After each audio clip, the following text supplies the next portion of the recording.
تکبیر تحریمہ کہنے کی وجہ۔ سکینہ سوال کرتی ہیں کہ نماز شروع کرتے وقت جو اللہ اکبر کہا جاتا ہے اس کو تکبیر تحریمہ کیوں کہتے ہیں؟ جواب: اس کو تکبیر تحریمہ اس لیے کہتے ہیں کہ یہ اشیاء مباحہ کو حرام کر دیتی ہے جو اس سے پہلے حلال تھی، جیسا کہ کھانا پینا، بولنا وغیرہ۔ سوال کرتی ہیں کہ کیا تکبیر میں اللہ اکبر کہنا ضروری ہے یا اس کے علاوہ اللہ اعظم وغیرہ بھی کہہ سکتے ہیں؟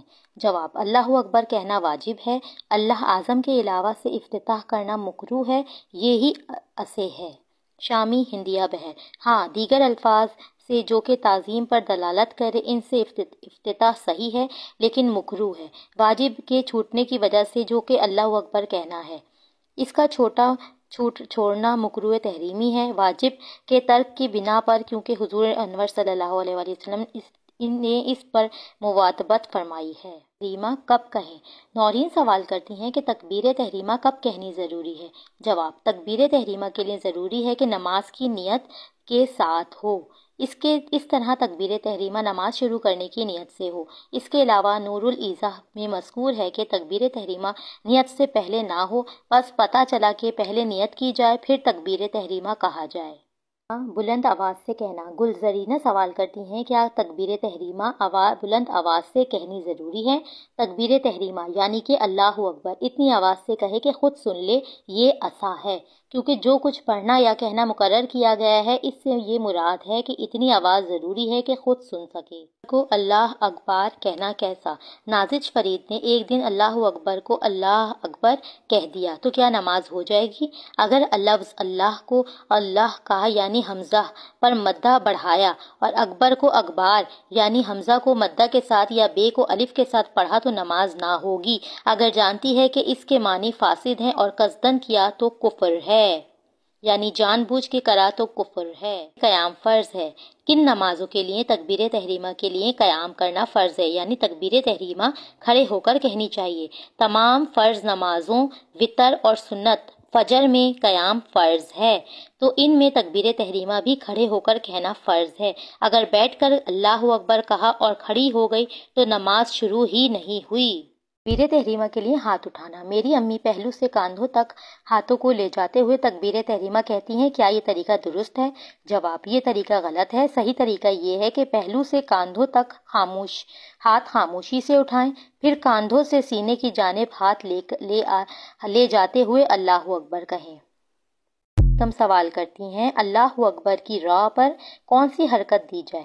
اللہ اکبر میں اکبر کی راہ پر جزم دیں، کیونکہ حضور اقدس صلی اللہ علیہ وآلہ وسلم نے فرمایا اذان و اقامت اور تکبیر میں جزم ہے، یعنی اکبر کی راہ کو ساکن کرے، اعراب ظاہر نہ کرے، یہ سنت ہے، ظاہر کرنا خلاف سنت ہے۔ میں صرف اللہ یا اکبر کہنا۔ منور جہاں سوال کرتی ہیں اگر کسی نے صرف اللہ یا اکبر کہہ دیا تو کیا نماز ہو جائے گی؟ جواب: جی نہیں، نماز منعقد نہیں ہوگی۔ در مختار میں درج ہے کہ اگر صرف اکبر یا صرف اللہ کہا تو نماز نہ ہوگی، کیونکہ شرط پورا جملہ کہنا ہے اور یہ پورا جملہ قیام میں ہونا چاہیے، کھڑے ہو کر کہنا چاہیے۔ کے وقت کیسے کھڑے ہوں؟ تکبیر تحریمہ کہتے ہوئے کیسے کھڑے ہونا چاہیے؟ جب تکبیر تحریمہ کہیں تو دونوں قدموں کے درمیان 4 انگل کا فاصلہ ہو۔ بہار شریعت حصہ سوم۔ تحریمہ کے وقت کانوں تک ہاتھ اٹھانا۔ عموماً خواتین تکبیر تحریمہ یعنی اللہ اکبر کہتے وقت کانوں تک ہاتھ اٹھاتی ہیں، کیا یہ عمل درست ہے؟ جی نہیں، یہ عمل درست نہیں ہے، کیونکہ تکبیر تحریمہ کے لیے خواتین ہاتھ کاندھوں تک اٹھائیں گی اور ہتھیلیاں اور انگلیاں قبلہ رخ ہوں گی۔ نے تھکن کے باعث ظہر کی نماز بیٹھ کر پڑھ لی، کیا ان کی نماز ہو گئی اور شریعت میں اس کا کیا حکم ہے؟ جواب: فرض، وتر، عیدین اور سنت فجر میں قیام فرض ہے۔ بلا عذر صحیح بیٹھ کر نماز پڑھے گی صحیح نہ ہوگی۔ در مختار دارالمختار۔